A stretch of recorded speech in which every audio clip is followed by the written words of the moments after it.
পরবর্তী গল্প পেতে আমার চ্যানেলটা অবশ্যই সাবস্ক্রাইব করে রাখবেন। ধন্যবাদ। তুরফা স্তম্ভিত হয়ে দাঁড়ালো, পুরো শরীরে কাঁপুনি ছাড়লো, কয়েক পা পিছিয়ে আবারও হোঁচট খেলো। রাশেদ মাহমুদ দুপা এগিয়ে এলেন। তুরফার এক দৃষ্টিতে তাকিয়ে দুপাশে মাথা নাড়াচ্ছিল, বিড়বিড় করছে কিছু। আকম্পিত কিছু না ভেবেই সামনে ঘুরে দৌড়তে লাগলো খুব জোরে। অপর পাশে কিছু মানুষ সন্দিগ্ধ হয়ে তাকিয়ে আছে। বোরকা পরে এভাবে কেউ তুরফা সেসবের পাত্তা দিল না, অপ্রাণ ছুটল, যেন বইটা শেষ বলে মনে করছিল। পথের বাঁকে হঠাৎ তারই একটি পৃষ্ঠা উড়ে এসে হাতে ধরা দিল। একদিন ভেবেছিল সব পেছনের দরজা বন্ধ, অথচ জীবন পাল্টাক্রমে ঠিক সেই জায়গায় ফিরিয়ে আনে যেখান থেকে আমরা পালাতে চেয়েছিলাম। পথের মোড়গুলো বড় নির্মাণ, তারা আর আগের মতো থাকে না, তেমনি পুরোপুরি নতুনও হয় না, শুধু দাঁড় করিয়ে দেয় মুখোমুখি। পুরোটা রাস্তা কাঁদতে কাঁদতে এসেছে তুরফা, নিকাব ভিজে একাকার, চোখ থামছে না। তুরফা নিজেও পারছে না তা আটকাতে। বাড়ি ফিরতে একটু দেরি হলো। সানজানা পায়চারি করছিল, মেয়ে ফেরার অপেক্ষায়, একসঙ্গে খাবে। এছাড়াও তুনা আমুর ধমকের জেদ ধরে বসে আছে, বড় আপু সঙ্গে খাবে। 3টে ঘন্টা পেরিয়ে গেছে, অথচ তুরফা ফেরার নামই নেই, কলও ধরছে না। অপেক্ষা করতে করতে তুরফা এসে পড়ল, নিজেকে যথাসম্ভব স্বাভাবিক রাখলো। সানজানা ভেজা নিকাব দেখে আতঙ্কে উঠল। কিছু হয়েছে নাকি? তিনি মেয়ের কাছে দেরির কারণ জানতে চাইছিল না, জিজ্ঞেস করলেন, তুরফা মা, নিকাব ভেজা কেন? তুরফা গলা খেকারি দিল, মুখে পানি পড়েছিল, ভিজে গেছে। বাবার কথা বলতে চায় না তুরফা। মা এত কষ্টে নিজেকে সামলে রেখেছে, যেখানে সে সন্তান হয়ে এতটা ভেঙে পড়েছে, সেখানে মা কতটা ভেঙে পড়বে তা এ সময়ে প্রিয় মানুষটার কথা শুনে। এজন্য না জানুক। সানজানা তুরফার কথা পুরোপুরি সন্তুষ্ট হতে পারলেন না, সন্দিহারা হলেন, কিন্তু প্রশ্ন করলেন না। শান্ত গলায় বললেন, ঠিক আছে, যা ফ্রেশ হয়ে নে, তুনা তোর জন্য বসে আছে। তুরফা এতস্ত পায়ে গেল জলদি, ফ্রেশ হয়ে কিছুক্ষণের মধ্যেই এলো, টেবিলে বসে বলল, কই তানহাকে ডাকো। সানজানা বিলম্বন হয়ে বললেন, তুনা খায়নি। তুরফা মাথায় হাত রাখলো, ও ভুলে গিয়েছিলাম, ডাকো টুনটুনেকে। সানজানা ঘরে যেতে যেতে বললেন, অনেকক্ষণ থেকে সারা শব্দ পাচ্ছি না, তানহার সঙ্গে ঘুমিয়ে গেছে কি না? তুনা ঘুমিয়ে পড়েছিল। সানজানা উঠিয়ে নিয়ে আসলেন। তুনার চোখ কসলাচ্ছিল। তুনা রাগান্বিত কণ্ঠে বলল, এই আপু, এত দেরি করলেন করলে কেন? আমি কখন থেকে বসে আছি। তুরফা ধ্যান নেই, কানে গেল না। তুনা হাত ধরে ডেকে উঠল, ও আপু। চকিতে উঠে তুরফা, কি টুনটুন, আমার জন্যে কি এনেছো আজকে? কিছু আনতে পারিনি টুনটুন। তুনার কাঁদো কাঁদো মুখ হলো। তুরফার জন্য বাধ্যতামূলক বাইরে গেলেই তুনার জন্য কিছু আনা। আজকে তাড়াহুড়ায় অস্বস্তি তাই ভুলে গেছে। তুনা অসহায় মুখটা দেখে কোলে তুলে নিল। রাতের বেলা দোকানে নিয়ে ডাবো এনে দেব, এখন খাও টুনটুন। আপু কখনো মিথ্যে বলেনি তুনাকে। মাথা নাড়িয়ে সম্মতি জানালো। সানজানা খাবার বেড়ে নিল। তুরফা জিজ্ঞেস করলো, তুমি খেয়েছো না রে? তাড়াতাড়ি, এতক্ষণ অপেক্ষায় থাকতে মানা করেছি না? সানজানা উত্তর দিলেন না, হাসলেন ক্ষীণ। বেলা গড়িয়ে রাত তখন। তুরফা অস্থির হয়ে আছে, বুক ধুকপুক করছে। মানুষটা কেন এত বছর বাদে তার সম্মুখে এসেছে? আর চিনলই বা কিভাবে? তুরফা বড় হয়েছে, বোরকা পরে চলে, এত ভিড়ে মানুষটা কিভাবে চিনল, কিভাবে? ভেবেই উৎকণ্ঠিত হয়ে উঠেছে সে। সানজানা এলেন, আজকে কিছু হয়েছে তুরফা? তুরফা থমথম গলায় বলল, কই কিছু হয়নি। আসার পর থেকে তোর খুব অস্থির লাগছে। এমনই মাঝে মধ্যে অস্থির লাগে। নানুকে মনে পড়ছিল। সানজানা বলার কিছু পেল না। মায়ের প্রসঙ্গ যেহেতু, তিনি কিছুক্ষণ বাদে বললেন, তুনাকে পড়া তো আমার সঙ্গে জেদ করে খুব। তানহাও কি জন্য জানি ডাকছে তোকে, তাই আচ্ছা যাচ্ছি। সানজানা যাওয়ার প্রাণে দেখলেন মেয়েটাকে কেমন আনমনা লাগছে তার। এমন তো হয় নাই। ও দীর্ঘশ্বাস ফেললেন, কারণ নজর পড়ল তার সন্তানদের উপর। তুরফা এসে তুনাকে পড়াতে শুরু করলো। ওকে লেখা দিয়ে তানহাকে কাছে বসালো। তানহাকে জিজ্ঞেস করলো, তুই নাকি ডাকছিলি? আম্মু বলল, হ্যাঁ। বল কি সমস্যা দেখি বই। সমস্যা তৈরি হয়েছে আমার মাথায়। কি? ভ্রু কুঁচকে উঠল তুরফা। তানহা গলা নামিয়ে বলল তুনার কানে যাতে না পায়, আপু, মেডিকেল সায়েন্স তো স্পষ্ট বলে বাচ্চার লিঙ্গ নির্ধারণে মেয়েদের কোনো হাত থাকে না, কারণ মেয়েদের শরীরে দুটোই এক্স ক্রোমোজোম থাকে, মানে এক্স এক্স। তাই তাদের ডিম্বাণুতে সবসময় একটি এক্স ক্রোমোজোনে থাকে। কিন্তু ছেলেদের ক্ষেত্রে বিষয়টা ভিন্ন। তাদের ক্রোমোজোম হয় এক্স ওয়াই। তাই তাদের শুক্রাণু কখনো এক্স বহন করে, কখনো ওয়াই। যখন এক্স বহনকারী শুক্রাণু মায়ে ডিম্বাণুর সঙ্গে মিলিত হয় তখন এক্স এক্স অর্থাৎ মেয়ে সন্তান। আর যখন ওয়াই বহনকারী শুক্রাণু মিলিত হয় তখন হয় এক্স ওয়াই অর্থাৎ ছেলে সন্তান। তুরফার মাথায় এ সময় ঢুকলো না তানহার কথা কি বলতে চাচ্ছে। তার মন অন্য জায়গায়। সে বলল, আমি জানি। তোমাকে বলেছি কেন? তানহা বলল, তাহলে দোষটা কিভাবে মেয়েদের হয় আপু? বিজ্ঞান তো পরিষ্কার বলেছে লিঙ্গ নির্ধারণ নির্ভর করে বাবা ক্রোমোজোমের ওপর, মায়ের ওপর নয়। তাহলে আব্বু আম্মুর ওপর দোষ চাপিয়ে কেন বের করে দিয়েছিল? তুরফার মনের ক্ষোভ জেগে উঠল, কারণ এই সমাজ বিজ্ঞান না, সুবিধা মানে সত্য জানলেও মনে হয় ছেলে না হলে দোষ মেয়েরই। এই অশিক্ষিত বিশ্বাসটাই তাদের কাছে আমানত দেয়। নিজের অক্ষমতা স্বীকার করার সাহস সবার থাকে না। আব্বু আম্মুকে বের করেছে নিজের এবং সমাজের সংকীর্ণ মানসিকতার কারণে। এখানে দোষের প্রমাণ লাগে না, একজন নারী হলে যথেষ্ট। তানহা দীর্ঘশ্বাস ফেলে বলল, আমি ভীষণ অবাক হই কিভাবে চোখের পলকে আব্বু পাল্টে গিয়েছিলেন। তৎক্ষণাৎ তুরফার চোখে ভেসে উঠল লোকটার মুখ। ক্রোধান্বিত কণ্ঠে বলে উঠল, কিছু পচে যাওয়া অতীত মনে না করাই ভালো, তাহলে তা বর্তমান আর ভবিষ্যতের দুর্গন্ধ ছড়াতে পারবে না। পরের দিন তুরফা ভার্সিটিতে গেল না। ভীষণ বিচলিত লাগছিল, যেন মানুষটার সম্মুখীন হলে মৃগী রোগীর মতো শরীর কেঁপে ওঠে। এটা ঘেন্না নাকি চাপা পড়ে থাকে ভালোবাসা জানে না তুরফা। শানজানা জিজ্ঞেস করলেন, কিরে মা, আজকে ভার্সিটিতে যাবি না? না, ইচ্ছে করছে না। শানজানা আপত্তি করলেন না। তুরফা তানহাকে পৌঁছে দিয়ে তুনাকে স্কুলে রেখে এলো। বাড়িতে ফিরে ঘরে গেল।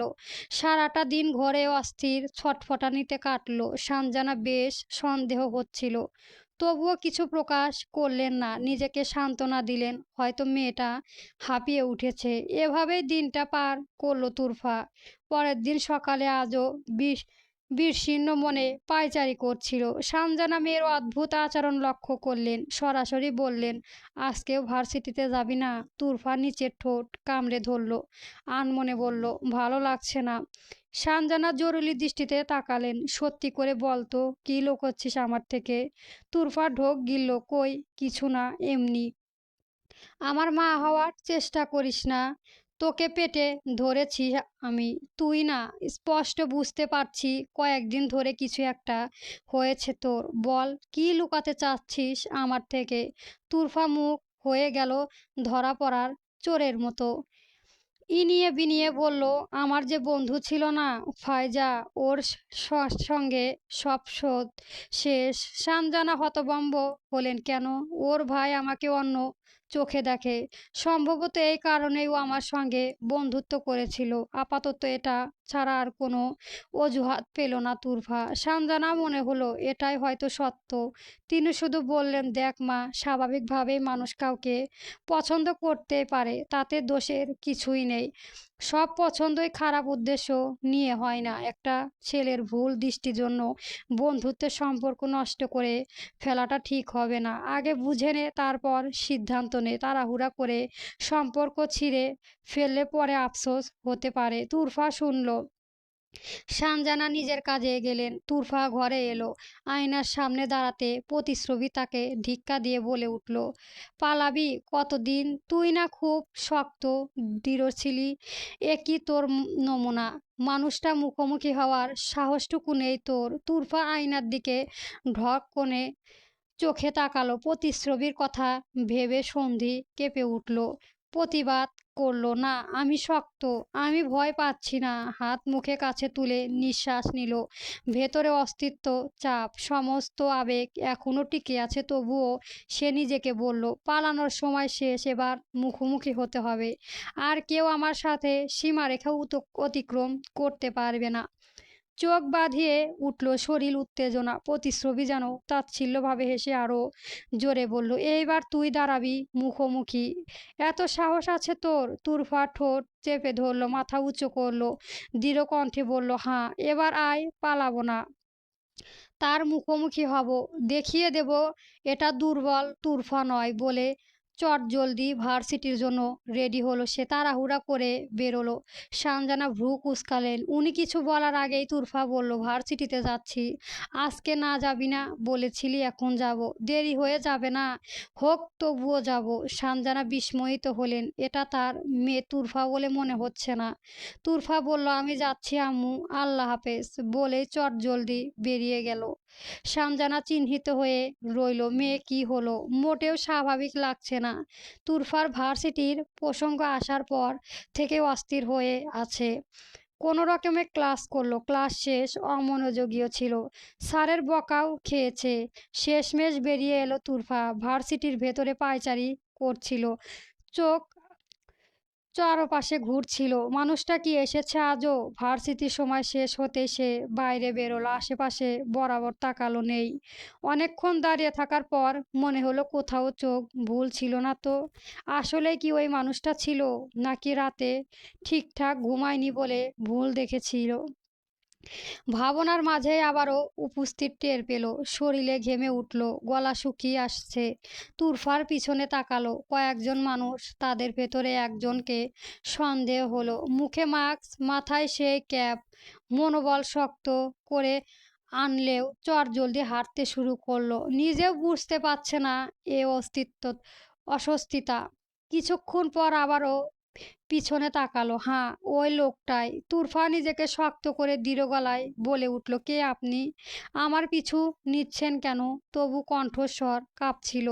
লোকটা কিছুক্ষণ দাঁড়িয়ে রইল। এরপর ধীরে মাস্কটা নামালো। সেই পরিচিত মুখটা। কতখানি শুকিয়ে গেছে, কতখানি শুকিয়ে গেছে মুখটা। এক সময়ে ভরা গাল বসে গিয়ে হাড়ের রেখা স্পষ্ট হয়ে উঠেছে। চোখ দুটো কোটে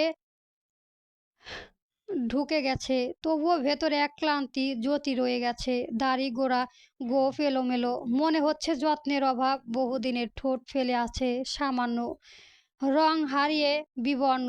চোয়ালের দৃঢ়তা আছে এখনো, কিন্তু তার ভেতরে সময় ক্ষয় চিহ্ন স্পষ্ট। তুরফা স্থির হয়ে গেল। শরীরে হিমশীতল স্রোত বয়ে গেল। টের পেল নিকাব ভিজে যাচ্ছে। হাতের আঙুলগুলো আষাঢ় হয়ে এলো, যেন রক্ত চলাচল থমকে গেছে। বুকের ভেতরে ধুকপুক শব্দ কানের বাজতে লাগলো অস্বাভাবিক জোরে। শ্বাস নিতে কষ্ট হচ্ছিল। বাতাস যেন ঘন ঘন হয়ে গেছে হঠাৎ। চোখ সরাতে চাইছিল, কিন্তু পারছিল না। তুরফা ভেবেছিল সময় তাকে পাথর বানিয়ে দিয়েছে। সে এখন দৃঢ় অনুভূতি তাকে টলাতে পারে না। আবেগ তার উপস্থিত, ভেতরে নাকি কোমল ছাই হয়ে গেছে। নিজেকে সে সেইভাবে বিশ্বাস করেছিল, কিন্তু আজ বুঝলো নিজস্বতাও তার সঙ্গে প্রতারণা করেছে। কঠোরতা, অবরণতা আসলেই ভঙ্গুর ছিল। এই মানুষটা সামনে দাঁড়াতেই কোথা থেকে যেন নরম হয়ে গেল ভেতরটা। সে দুর্বলতাকে সে বহুদিন আগেই দাফন করে ভেবেছিল। হঠাৎই সে জাগ্রত হয়েছে। সে নিজেকে বোঝাতে থাকে, কাঁদবে না, এক ফোঁটাও না। ঠোঁট শক্ত করে চেপে ধরে, চোখের পাতা নামিয়ে রাখে। তবুও অবাধ্য অশ্রু চোখের কোণায় ভিড় জমায়। ভেতরে বাঁধ ভাঙতে চায় বরাবর। হৃদয়টা এক ব্যথায় কেঁপে ওঠে। এটা তো তুরফা চায়নি, একদমই চায় না। সুযোগ বুঝে নিজের অন্তরাত্মাটাও গাবাদ্দি করলো। আর কাকে বিশ্বাস করবে? রাশেদ মাহমুদ। নীরবতা ভেঙে সে কাপা গলায় বলল, আমার তোর মা, আমি আমি তুরফা বুকের ভেতরটা হঠাৎ শক্ত হয়ে গেল, ঠোঁট শুকিয়ে এলো, তবুও নিজেকে সামলে নিয়ে ধীরে ঠান্ডায় স্বরে বলল, রাশেদ মাহমুদ। লোকটা এক পা এগোতে গিয়ে থেমে গেল, গলাটা ভেঙে এলো। তোর আব্বু? তুরফা তাচ্ছিল্য হাসলো। আমার বাবা রাশেদ মাহমুদ আজ থেকে 7 বছর আগে 2015 সালে 7ই মার্চ মারা গেছে। আপনি স্পে তার অবয়া রাশেদ মাহমুদের দৃষ্টি অসহায় হয়ে উঠল, তবুও মলিন হাসলেন। আব্বু নাম ধরে ডাকছিলি মামুনি। সম্বন্ধ তাদের করা যায় যাদের জন্য মনে এইটুকুও হলেও সম্মান থাকে। কাট কাট গলায় বলল তুরফা। কথাটা বুকে বিঁধল রাশেদের, তবুও হাসলেন। আমার ছোট তুরমা, কত বড় হয়ে গেছিস, কত কথা শিখেছিস। আমাকে খুব ঘৃণা করিস তাই না মা? তুরফা সঙ্গে সঙ্গে প্রত্যুত্তর করল, জি, আপনার ধারণার বাইরে। তারপরও থেমে বলল, মা মা ঘ্যান ঘ্যান করবেন না, কানে পচন ধরবে। সোজা কথায় আসুন, কি চান আপনি? কেন আমাকে ফলো করছেন? আমাকে চিনলেন কিভাবে, জানলেন কিভাবে আমরা এখানে আছি? রাশেদ মাহমুদ অপলক চেয়ে রইল মেয়ের দিকে। এটা তার সেই ছোট তুরফা, ভাবতে অবাক লাগে। ঘৃণা করাটাই স্বাভাবিক। তুরফা চোখ ফিরিয়ে নিল। মানুষটা আগের চেয়েও কত শুকিয়ে গেছে। গলা মুখে হাড় স্পষ্ট বোঝা যাচ্ছে। বয়স্ক চামড়া টান পড়েছে। চোখগুলো দেখে মনে হচ্ছে কত রাত ঘুমায়নি। হঠাৎ এমন বেহাল দশা হলো কিভাবে? তাদের অভিশাপ লেগেই গেছে তবে। রাশেদ মাহমুদ দীর্ঘশ্বাস ফেলে বললেন, একটু কথা বলতাম মা। দুঃখিত, আমার সময়ের মূল্য আছে। শুধু একটু রে মা, শুধু একটু। আর কখনো আসবো না। তুরফা মন বিগলিত হলো। নিজেকে শক্ত রাখতে পারছে না। ইচ্ছে করছে লোকটাকে বুকের ভেতর ঢুকে অভিমান নিয়ে জিজ্ঞেস করতে, কিন্তু বিবেক আর অতীত বাধা হয়ে দাঁড়ালো। মুখের উপর বলল, না মানে? না, শুধু না। রাশেদ মাহমুদ 2 কদম এগিয়ে এলেন, হাত জোর করলেন, করুণ গলায় বললেন, আমি অনেক অপরাধ করেছি রে মা, অনেক অনেক ঘৃণায় যোগ্য আমি। শুধু একবার আমার সঙ্গে কথা বলো মা। আল্লাহর কসম খেয়ে বলছি, তুমি না চাইলে কোনো দিন আসবো না। তুরফা নিশ্চুপ রইল। রাশেদ মাহমুদ যেন আরো কুঁজো হয়ে গেল।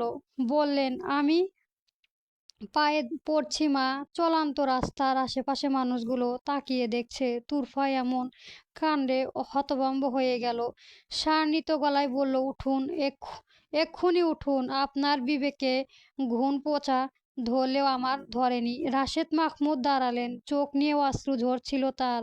তুরফাকে বললেন, কোথাও বসে কথা বলি, অত্র অধিককে প্রয়োজন নেই। রাশেদ মাহমুদ মেয়ের কঠোরতা দেখে স্নান হেসে বললেন, তোর নানুর মতোই হয়েছিস। তুরফা প্রত্যুত্তর করল না। রাশেদ মাহমুদ আবারও হাত জোর করে বললেন, আমাকে শুধু 10টা মিনিট সময় দে মামুনি, শুধু 10টা। তারপর যা ইচ্ছে করতে পারিস। তুরফা বাধ্য হলেন, না পারছেন এড়িয়ে যেতে, আর না পারছেন তার সঙ্গে যেতে। চোয়াল শক্ত করে কাঁপন দমন করল।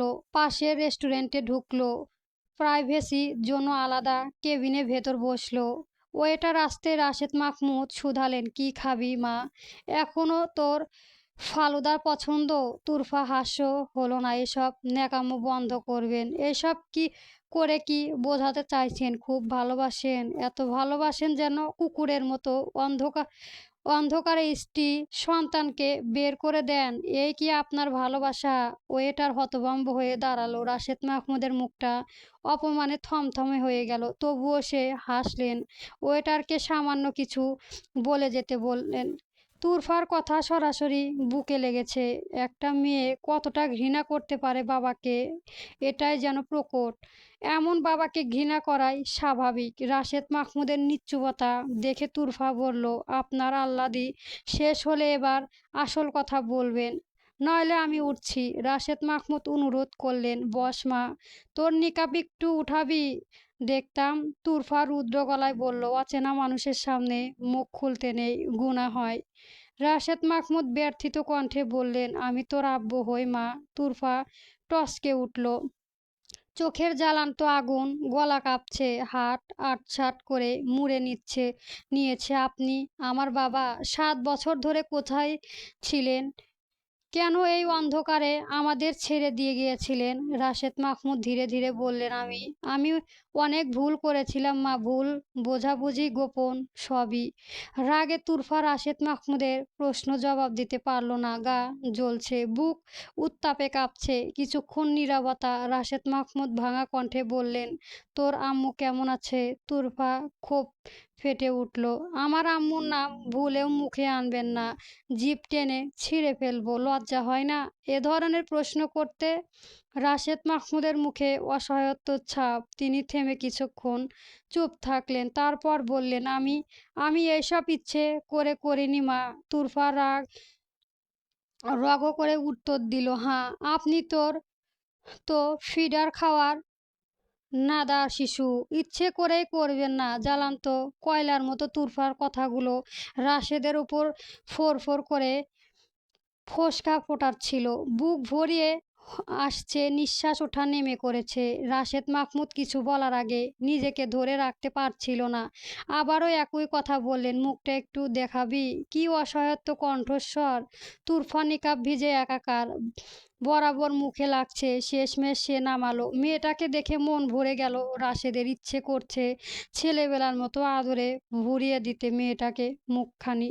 এটা তার তুরফা, সেই ছোট তুরফা। বিড়বিড় করলেন, মাশাআল্লাহ। তুরফা নিজে থেকে বলল, আপনার সংসারটা ঠিকঠাক চলছে? দিব্যি সুখে আছেন নিশ্চয়? ঘরের আলো সরি, বংশের আলো এসেছে আপনার, উত্তরাধিকারী পেয়েছেন, খুব ভালো থাকারই কথা। তা আমাদের মতো শুয়োরের বাচ্চাগুলোকে কেন মনে পড়ল হঠাৎ?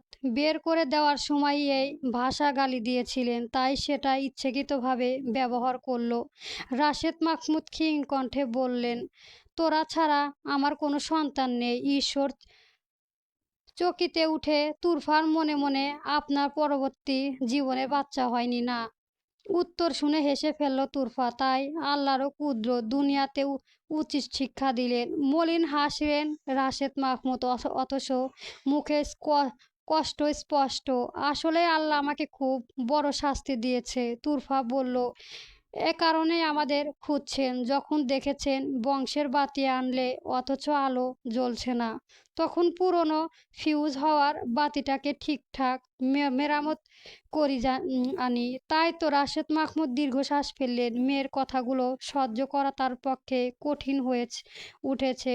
যে মেয়ের চোখের মণি তিনি ছিলেন, এখন সেই চোখে যেন বিষ ঢেলে গেছে। শেষমেশ দম ফেলে বললেন, আমি কুফরিতে আক্রান্ত ছিলাম মা। এই এক কথায় যেন বিস্ফোরিত হয়ে ধাক্কা দিল তুরফাকে। নিমিষে তার মুখের রং পাল্টে গেল। কুফরিতে আক্রান্ত মানে কি? তিনি কি বোঝাতে চাইছে? অটস্থ হয়ে তুরফা জিজ্ঞেস করল, কুফরি মানে? মানে কি বলতে চাইছেন? গল্পের লেখিকা তানজিলা শেহরেজ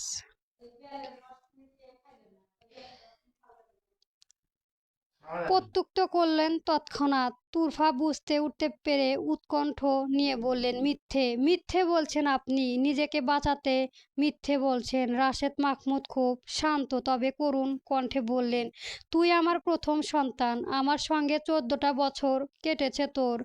আচ্ছা মা, আমি কখনো তোর গায়ে হাত তুলেছিলাম? তুরফা স্থির হয়ে রইল না। কখনো হাত তুলিনি তিনি তিনি ঢোক গিলেন সে, মাথা নাড়ালেন অর্থাৎ। রাশেদ মাহমুদ বললেন, তোর মাকে আমি ভালোবেসে বিয়ে করেছিলাম, নিজের পরিবারকে বিরুদ্ধে গিয়ে। তাকে এতটাই ভালোবাসতাম যে বাবা আমাকে ত্যায্য করতে চেয়েছিলেন, তবুও আমি হাত ছাড়িনি। বেরিয়ে গিয়েছিলাম বাড়ি থেকে। তাকে আমি কিভাবে আঘাত করতে পারি? তুরফা গলা শুকিয়ে আসছিল। রাশেদ মাহমুদ বললেন, আমার যে সন্তানকে বুকের মধ্যে আগলে রেখেছিলাম, গায়ে আমি কখনো ফুলের টোকাও পড়তে দেয়নি, তাকে কিভাবে নিজের থেকে আলাদা করতে পারি? তুই আমার জীবন ছিলি, তোদের গায়ে আঘাত করলেও আমার রু কাঁপত। তুরফা চোখ দিয়ে অশ্রু বান বইছে, বিড়বিড় করছে, মিথ্যে, সব মিথ্যে। শরীর কাঁপছে। রাশেদ মাহমুদের চোখ দিয়ে কয়েক ফোঁটা জল পড়ল। তিনি নাক টেনে বললেন, আমি নিজে নিজে কি করছিলাম তোদের সঙ্গে আমি নিজেও বুঝে উঠতে পারিনি। এই কুফরি আমার জীবনে ধ্বংস করেছে। কষ্টের মাঝেও হাসলেন। বললাম, আমাকে আমার পরিবারকে কুফরি কাফরার মাধ্যমে ধ্বংস করা হয়েছে, তাও আমার আপনজন করেছে। তুরফা বিমোহিত, মাথা ঘুরে উঠেছে তার। কুফরি বলতে ব্ল্যাক ম্যাজিক তার বাবাকে করা হয়েছিল। কে করেছিল? কেন? কোন আপনজন? তুরফা ভাবতে লাগলো মানুষটা আসলেই তাদের খুব ভালোবাসতো। হঠাৎ করে কেন বদলে গিয়েছিল? তবে কি সত্যি তাদের পরিবারকে ধ্বংস করতে কালো জাদু করা হয়েছিল? মাথা ঘুরছে তুরফার, আর ভাবতে পারছে না সে। চাপ এত যে দু হাতের মাথা চেপে চিৎকার করে উঠল, চলবে।